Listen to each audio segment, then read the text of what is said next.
성부와 성자와 성령의 이름으로 아멘. 주님, 제 입시유를 열어주소서. 제 입이 당신 찬미를 전하오리다. 바리사이들과 사두가이들이 표징을 요구하다. 바리사이들과 사두가이들이 와서 예수님을 시험하려고 하늘에서 오는 표징을 보여달라고 요청하였다. 그러자 예수님께서 이렇게 대답하셨다. 너희는 저녁때가 되면 하늘이 붉으니 날씨가 좋겠구나 하고 아침에는 하늘이 붉고 흐리니 오늘은 날씨가 굳겠구나 한다. 너희는 하늘의 징조는 분별할 줄 알면서 시대의 표징은 분별하지 못한다. 악하고 절개 없는 세대가 표징을 요구하지만 요나의 표징밖에는 아무런 표징도 받지 못할 것이다. 그러고 나서 예수님께서는 그들을 남겨두고 떠나가셨다. 바리사이들과 사두가이들의 누룩을 조심하여라. 제자들이 호수 건너편으로 가면서 빵을 가져가는 것을 잊어버렸다. 예수님께서 그들에게 너희는 주의하여라. 바리사이들과 사두가이들의 누룩을 조심하여라 하고 이르셨다. 그러자 제자들은 우리가 빵을 가져오지 않았구나 하며 저희끼리 수군거렸다.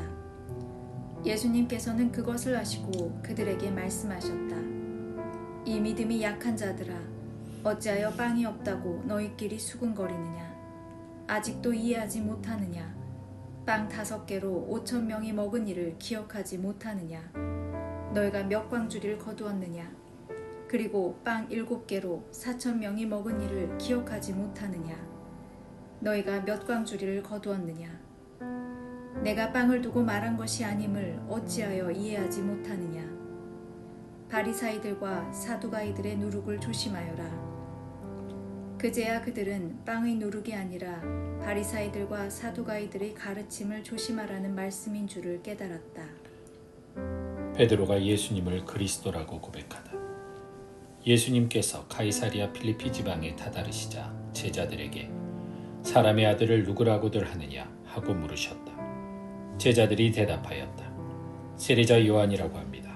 그러나 어떤 이들은 엘리야라 하고 또 어떤 이들은 예레미야나 예언자 가운데 한 분이라고 합니다. 예수님께서 그러면 너희는 나를 누구라고 하느냐 하고 물으시자 시몬 베드로가 스승님은 살아계신 하느님의 아드님 그리스도이십니다 하고 대답하였다. 그러자 예수님께서 그에게 이르셨다. 시몬 바르요나야, 너는 행복하다. 살과 피가 아니라 하늘에 계신 내 아버지께서 그것을 너에게 알려주셨기 때문이다. 나 또한 너에게 말한다. 너는 베드로이다. 내가 이 반석 위에 내 교회를 세울 터인즉 저승의 세력도 그것을 이기지 못할 것이다. 또 나는 너에게 하늘나라의 열쇠를 주겠다. 그러니 네가 무엇이든지 땅에서 매면 하늘에서도 매일 것이고 네가 무엇이든지 땅에서 풀면 하늘에서도 풀릴 것이다. 그런 다음 제자들에게 당신이 그리스도라는 것을 아무에게도 말하지 말라고 분부하셨다. 순환과 부활을 처음으로 예고하시다. 그때부터 예수님께서는 당신이 반드시 예루살렘에 가시어 원로들과 수석 사제들과 율법학자들에게 많은 고난을 받고 죽임을 당하셨다가 사흘날에 되살아나셔야 한다는 것을 제자들에게 밝히기 시작하셨다. 그러자 베드로가 예수님을 꼭 붙들고 반박하기 시작하였다. 맙소사 주님, 그런 일은 주님께 결코 일어나지 않을 것입니다. 그러나 예수님께서는 돌아서서 베드로에게 말씀하셨다. 사탄아, 내게서 물러가라. 너는 나에게 걸림돌이다. 너는 하느님의 일은 생각하지 않고 사람의 일만 생각하는구나. 예수님을 어떻게 따라야 하는가? 그때 예수님께서 제자들에게 말씀하셨다. 누구든지 내 뒤를 따라오려면 자신을 버리고 제 십자가를 지고 나를 따라야 한다. 정녕 자기 목숨을 구하려는 사람은 목숨을 잃을 것이고 나 때문에 자기 목숨을 잃는 사람은 목숨을 얻을 것이다. 사람이 온 세상을 얻고도 제 목숨을 잃으면 무슨 소용이 있겠느냐? 사람이 제 목숨을 무엇과 바꿀 수 있겠느냐? 사람의 아들이 아버지의 영광에 쌓여 천사들과 함께 올 터인데 그때의 각자에게 그 행실대로 갚을 것이다. 내가 진실로 너희에게 말한다. 여기에 서 있는 이들 가운데에는 죽기 전에 사람의 아들이 자기 나라에 오는 것을 볼 사람들이 더러 있다. 영광스러운 모습으로 변모하시다. 엿새 뒤에 예수님께서 베드로와 야고보와 그의 동생 요한만 따로 데리고 높은 산에 오르셨다. 그리고 그들 앞에서 모습이 변하셨는데 그분의 얼굴은 해처럼 빛나고 그분의 옷은 빛처럼 하얘졌다. 그때에 모세와 엘리야가 그들 앞에 나타나 예수님과 이야기를 나누었다. 그러자 베드로가 나서서 예수님께 말하였다. 주님, 저희가 여기에서 지내면 좋겠습니다. 원하시면 제가 초막 셋을 지어 하나는 주님께, 하나는 모세께, 또 하나는 엘리야께 드리겠습니다. 베드로가 말을 채 끝내기도 전에 빛나는 구름이 그들을 덮었다. 그리고 그 구름 속에서 이는 내가 사랑하는 아들, 내 마음에 드는 아들이니 너희는 그의 말을 들어라 하는 소리가 났다. 이 소리를 들은 제자들은 얼굴을 땅에 대고 엎드린 채 몹시 두려워하였다. 예수님께서 다가오시어 그들에게 손을 대시며 일어나라, 그리고 두려워하지 마라 하고 이르셨다. 그들이 눈을 들어보니 예수님 외에는 아무도 보이지 않았다. 그들이 산에서 내려올 때에 예수님께서는 그들에게 사람의 아들이 죽은 이들 가운데에서 되살아날 때까지 지금 본 것을 아무에게도 말하지 마라 하고 명령하셨다. 엘리야의 재림. 제자들이 예수님께 율법학자들은 어찌하여 엘리야가 먼저 와야 한다고 말합니까? 하고 물었다. 그러자 예수님께서 대답하셨다. 과연 엘리야가 와서 모든 것을 바로잡을 것이다. 내가 너희에게 말한다. 엘리야는 이미 왔지만 사람들은 그를 알아보지 못하고 제멋대로 다루었다. 그처럼 사람의 아들도 그들에게 고난을 받을 것이다. 그제야 제자들은 그것이 세례자 요한을 두고 하신 말씀인 줄을 깨달았다. 어떤 아이에게서 마귀를 내쫓으시다. 그들이 군중에게 가자 어떤 사람이 예수님께 다가와 무릎을 꿇고 말하였다. 주님, 제 아들에게 자비를 베풀어 주십시오. 간질병에 걸려 몹시 고생하고 있습니다. 자주 불 속으로 떨어지기도 하고 또 자주 물 속으로 떨어지기도 합니다. 그래서 주님의 제자들에게 데려가 보았지만 그들은 고치지 못하였습니다. 그러자 예수님께서 믿음이 없고 비뚤어진 세대야, 내가 언제까지 너희와 함께 있어야 하느냐? 내가 언제까지 너희를 참아주어야 한다는 말이냐? 아이를 이리 데려오너라 하고 이르셨다. 그런 다음 예수님께서 호통을 치시자 아이에게서 마귀가 나갔다. 바로 그 시간에 아이가 나았다. 그때의 제자들이 따로 예수님께 다가와 어찌하여 저희는 그 마귀를 쫓아내지 못하였습니까? 하고 물었다. 예수님께서 대답하셨다. 너희의 믿음이 약한 탓이다. 내가 진실로 너희에게 말한다. 너희가 겨자씨 한 알만한 믿음이라도 있으면 이 산더러 여기서 저기로 옮겨가라 하더라도 그대로 옮겨갈 것이다. 너희가 못할 일은 하나도 없을 것이다. 그런 것은 기도와 단식이 아니면 나가지 않는다. 순환과 부활을 두 번째로 예고하시다. 그들이 갈릴레아에 모여 있을 때에 예수님께서 제자들에게 이르셨다. 사람의 아들은 사람들의 손에 넘겨져 그들 손에 죽을 것이다. 그러나 사한날에 되살아날 것이다. 그러자 그들은 몹시 슬퍼하였다. 성전세를 바치시다. 그들이 카파르나움으로 갔을 때 성전세를 거두는 이들이 베드로에게 다가와 여러분의 스승님은 성전세를 내지 않으십니까? 하고 물었다.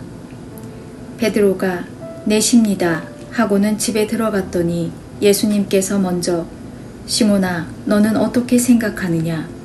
세상 임금들이 누구에게서 관세나 세금을 거두느냐? 자기 자녀들에게서냐 아니면 남들에게서냐? 하고 물으셨다. 베드로가 남들에게서입니다 하고 대답하자 예수님께서 이르셨다. 그렇다면 자녀들은 면제받는 것이다. 그러나 우리가 그들의 비위를 건드릴 것은 없으니 호수에 가서 낚시를 던져 먼저 올라오는 고기를 잡아 입을 열어보아라.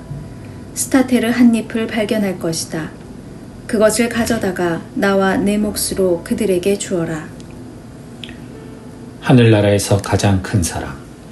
그때의 제자들이 예수님께 다가와 하늘나라에서는 누가 가장 큰 사람입니까? 하고 물었다. 그러자 예수님께서 어린이 하나를 불러 그들 가운데 세우시고 이르셨다. 내가 진실로 너희에게 말한다. 너희가 회개하여 어린이처럼 되지 않으면 결코 하늘나라에 들어가지 못한다. 그러므로 누구든지 이 어린이처럼 자신을 낮추는 이가 하늘나라에서 가장 큰 사람이다.